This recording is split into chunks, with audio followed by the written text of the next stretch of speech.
Dear student, मैं विद्यासागर और आप देख रहे हैं VSK विद्यासागर सिंह का चैनल। तो देखिए ये वीडियो है आप लोग को साइंस विज्ञान यानी जीव विज्ञान बायोलॉजी से क्वेश्चन है आप लोग को। ये पार्ट 3 है, चैप्टर 1 का पार्ट 3, जो कि इससे पहले हम आप लोग को 2 पार्ट में वीडियो लाए हैं, 20-20 प्रश्न बताए हैं, 40 तक क्वेश्चन को सोल्व कर दिए हैं। इसमें आपको 41 से क्वेश्चन को सोल्व करने वाले हैं। ये वीडियो आपको अच्छा लगेगा तो लाइक करिएगा, और मेरे चैनल को अभी तक सब्सक्राइब नहीं किए हैं सब्सक्राइब करके बेल आइकन दबाइएगा। चलिए आप लोग को वीडियो शुरू करते हैं। वीडियो शुरू करने से पहले आपसे एक रिक्वेस्ट है, आप लोग को व्हाट्सएप ग्रुप से ज्वाइन होना है, तो व्हाट्सएप ग्रुप का लिंक डिस्क्रिप्शन में दिया गया है। चलिए आप लोग को प्रश्न 1 सोल्व करते हैं, यानी 41 नंबर वीडियो का पहला प्रश्न। प्रकाश संश्लेषण होता है तो ये कब होता है? तो प्रकाश संश्लेषण दिन में होता है। क्यों? क्योंकि प्रकाश संश्लेषण करने के लिए सूर्य की उपस्थिति की जरूरत होती है, तभी प्रकाश संश्लेषण होती है। तो दिन में ही हो सकती है, तो इसलिए इसके आंसर आप लोग को बी हो जाएगा दिन में।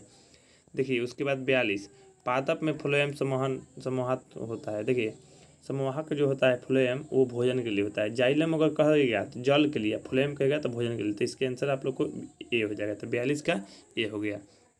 43 देखिए, प्रकाश संश्लेषण क्रिया में ऑक्सीजन बाहर निकलता है किससे? तो ऑक्सीजन जल से। देखिए ऑक्सीजन जल से कैसे निकलेगा? ऑक्सीजन मान लीजिए H2O है, तो इसमें ही तो ऑक्सीजन है, तो ऑक्सीजन आप लोग को जल से निकलता है, तो इसलिए जान लीजिए 43 का आप लोग को ये हो गया। चलिए 44 नंबर देखिए। 44 नंबर कह रहा है रक्त में हल्के पीले रंग के चिपचिपे द्रव के क्या कहते हैं? देखिए खून में हम लोग को दो भागों में खून को बांट सकते हैं। एक होता है प्लाज्मा और एक होता है रुधिराणु, ठीक ना। तो प्लाज्मा और रुधिराणु, तो प्लाज्मा जो होता है द्रव होता है हल्का पीले रंग का, तो इसको प्लाज्मा कहते हैं, याद रखिएगा प्लाज्मा। और रुधिराणु, तो रुधिराणु में 3 भाग होता है, WBC, RBC और प्लेटलेट्स, ठीक। और प्लाज्मा में भी 2-3 भाग होता है, 2-3 पदार्थ मिला रहता है। प्लाज्मा में 90% जल होता है, याद रखिए। अगर क्वेश्चन दे दिया खून में कितना परसेंट प्लाज्मा होता है, तो खून में 55% क्या होता है? प्लाज्मा होता है, और 45% रुधिराणु होता है। मतलब ये जो द्रव के रूप में 55% होता है, और ठोस के रूप में होता है 45%। तो खून में हमारा ठोस भी होता है, द्रव भी होता है, जान लीजिए। चल देखिए 45 नंबर कह रहा है प्रकाश संश्लेषी अंगक है। प्रकाश संश्लेषी अंगक कौन है? तो प्रकाश संश्लेषी अंगक कहेगा तो आप लोग को हरित लवक हो जाएगा। अगर कहेगा प्रकाश संश्लेषी अंग तो आप लोग को पत्ती हो जाएगा, कल के वीडियो में बताया था। 45 का आप लोग को बी हो जाएगा। चलिए 46 नंबर देखते हैं। 46 नंबर कह रहा है वृक्क के संरचनात्मक एवं क्रियात्मक इकाई को क्या कहता है? वृक्क माने किडनी, किडनी के संरचनात्मक एवं क्रियात्मक इकाई मतलब वृक्क को कौन बनाया है? तो नेफ्रॉन बनाया है। नेफ्रॉन बहुत सारा मिलकर वृक्क बनाता है। तो आप लोग को ऑप्शन नंबर हो जाएगा आप लोग को ए, ठीक ना। चलिए प्रत्येक वृक्क में नेफ्रॉनों की संख्या पूछेगा तो आप लोग को 10 लाख होता है। प्रत्येक वृक्क में मतलब एक वृक्क कितने नेफ्रॉन से लगभग मिलकर बना है? 10 लाख से। तो इसलिए आप लोग इसका आंसर याद रखिएगा, नेफ्रॉन होगा, और 10 लाख याद रखिएगा प्रत्येक वृक्क में। 46 का आप लोग को ए हो गया है। 47 देखिए, मनुष्य के शरीर की सबसे बड़ी ग्रंथि। मनुष्य के शरीर की सबसे बड़ी ग्रंथि लीवर है, या यकृत भी कर सकते हैं। हिंदी में यकृत कहता है, और हिंदी मतलब ये इंग्लिश में कहेंगे तो लीवर, ठीक ना। ऐसे लीवर हिंदी में ही लिख दिया गया है, इंग्लिश में होता है लीवर, ठीक। हिंदी में यकृत होता है। अगर मनुष्य की ग्रंथि की सबसे छोटी ग्रंथि कहा जाएगा तो छोटी ग्रंथि पिट्यूटरी ग्रंथि है, जो आप लोग को जहाँ मतलब लीलाट होता है, मतलब सिर पे जहाँ टीका दिया जाता है ना, तो वो वहाँ होता है पिट्यूटरी ग्रंथि। सबसे छोटा ग्रंथि होता है पिट्यूटरी ग्रंथि, जिसको मास्टर ग्रंथि भी कहते हैं। सबसे बड़ा ग्रंथि लीवर होता है या यकृत होता है। चलिए आप लोग 47 के हो गया। 48 देखिए, स्वपोषी पोषण के लिए आवश्यक नहीं है।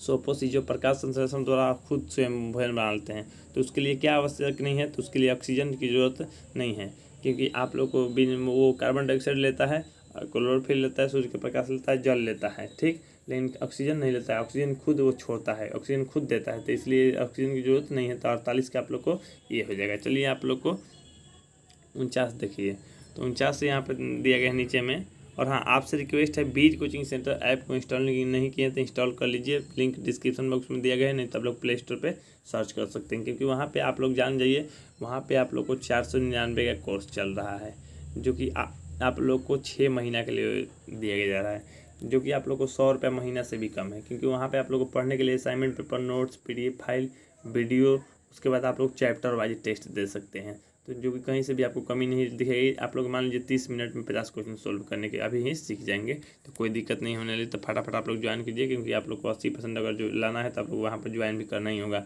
कोई दिक्कत होती है तो इस मोबाइल नंबर पर आप लोग कॉन्टैक्ट कर सकते हैं। कॉन्टैक्ट करने के लिए अपना नेम, डिस्ट्रिक्ट का नेम और आप लोग अपना क्लास जरूर लिख कर भेजिएगा। चलिए 49 नंबर देखिए, इनमें किसके द्वारा अमीबा में भोजन का अंतग्रहण होता है? तो कुटपाद के द्वारा। अमीबा में भोजन का अंतर्ग्रहण किसके द्वारा होता है, तब कुटपाद के द्वारा। ये पिछले वीडियो में ही बता चुके थे, वो भी वीडियो अगर नहीं देखे हैं पार्ट 1 और पार्ट 2 तो वो देख लीजिएगा, लिंक डिस्क्रिप्शन बॉक्स में मौजूद है।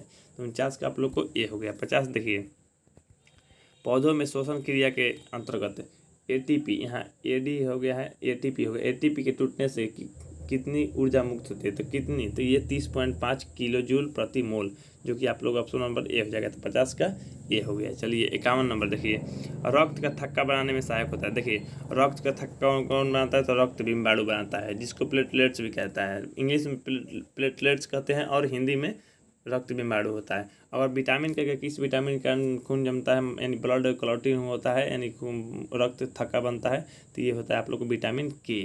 और कहेगा आप लोग को तत्व, तो कैल्शियम होता है, याद रखिएगा। अच्छा, प्रोथ्रोम्बिन, थ्रोम्बिन होता है, ठीक ना। और भी कुछ होता है जो कि रक्त को थक्का बनाता है, जो कि आप लोग रक्त बिम्बाणु होता है, जो कि ऑप्शन आप लोग को 51 का सी हो जाएगा। चलिए 52 देखिए, पाचन क्रिया पूर्ण होती है। पाचन क्रिया किसमें पूर्ण होती है, मतलब पूरा पच जाता है खाना, अब केवल मल द्वार में जाने के लिए तैयार होता है, रेक्टम जाने के लिए तैयार होता है। तो ये होता है आप लोग को छोटी आंत में पूरा खाना पच जाता है, यानी पूर्ण, मतलब कि पाचन की पूर्ण क्रिया हो जाती है, यानी ऑप्शन आप लोग को सी हो जाएगा, छोटी आंत में। देखिए यहाँ पे आप लोग 53 नंबर, छोटी आंत की दीवार में पाई जाने वाली ग्रंथियों का स्राव क्या कहलाता है। देखिए छोटी आंत में जो ग्रंथि, छोटी आंत में जो के दीवार जो होता है, उसके ग्रंथि से क्या निकलता है, आंत रस निकलता है और सकस एंटीरिकस निकलता है, जो कि ऑप्शन आप लोग को ए और बी दोनों होगा, यानी ऑप्शन नंबर डी हो जाएगा। 53 का डी हो गया। चलिए 54 देखिए, एक वयस्क मनुष्य में कितने दांत होते हैं, तो वयस्क मनुष्य में जानते होंगे 32 दांत होते हैं। 54 का आप लोग को सी हो जाएगा। लेकिन आप लोग को एक और बात बता देना चाहते हैं, लेकिन आप लोग एग्जाम में कर सकता है, मनुष्य के कितने ऐसे दांत हैं जो दोबारा उग सकते हैं। तो आप लोग जान लीजिए मनुष्य द्विदंती होता है। जैसे जैसे मान लीजिए भैंस, गाय, ये सब द्विदंती नहीं होते, उनका दांत टूटेगा तो जमेगा नहीं, उगेगा नहीं, ठीक ना। लेकिन मनुष्य का दांत टूटने पे उगता है। तो कितना दांत, तो 20 दांत। जो 20 दांत होता है आप लोग को उग जाता है, कुल होता है कितना, 32। तो 32 में से 20 दांत जो ऐसा है टूटने पर दोबारा उग सकता है, बाकी नहीं उगेगा, ठीक ना। चल देखिए, तो आप लोग को 54 का सीधा आप लोग को सी हो गया। 55 देखिए, मछली के हृदय में कोष्ठों की संख्या। देखिए मनुष्य के हृदय में कोष्ठ की संख्या 4 होता है, कल के वीडियो में आप लोग को बताए थे, यानी पिछला वीडियो में। और मछली क्या है, तो मछली के हृदय में 2 कोष्ठक होती है, 2 चेम्बर, 2 कोष्ठ, 2 प्रकोष्ठ, ठीक ना, 2 कक्ष भी कह सकते हैं, हृदय में होता है, जो कि आप लोग को 55 का ये हो जाएगा, ठीक। अगर मनुष्य के कहेगा कि 4 मतलब कक्ष होता है, तो कौन कौन सा होता है, चेम्बर भी कहते हैं, या कोष्ठों की संख्या भी कहता है हृदय में।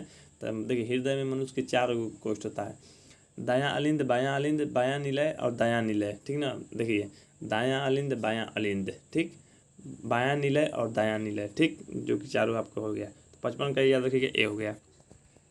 56 कह रहा है, स्वाद कलियाँ पाई जाती है। स्वाद कलियाँ किस में पाई जाती है, तो स्वाद कलियाँ जो पाई जाती है आप लोग को जीभ के ऊपरी सतह पर, जीभ के ऊपर ध्यान से देखिएगा, छोटा बिंदु स्वाद कलियाँ होती है, जो कि ऑप्शन आप लोग को बी हो जाएगा। 56 का बी हो गया। 57 देखिए, और हाँ, इस वीडियो को आप लाइक नहीं किए तो लाइक कर दीजिए, मेरे चैनल को सब्सक्राइब करके बेल आइकन दबा लीजिए।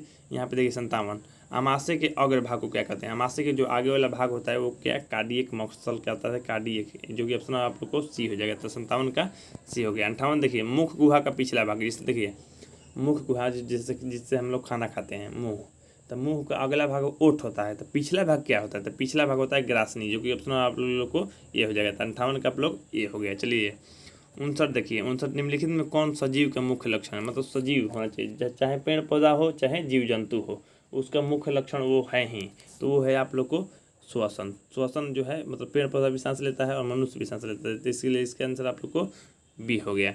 तो चलिए इस वीडियो का लास्ट प्रश्न देखते हैं। लास्ट प्रश्न जानने से पहले आप लोग वीर कोचिंग सेंटर ऐप को इंस्टॉल कर लीजिए और आप लोग व्हाट्सएप ग्रुप से ज्वाइन हो जाइए। व्हाट्सएप ग्रुप का भी लिंक डिस्क्रिप्शन बॉक्स में दिया गया है।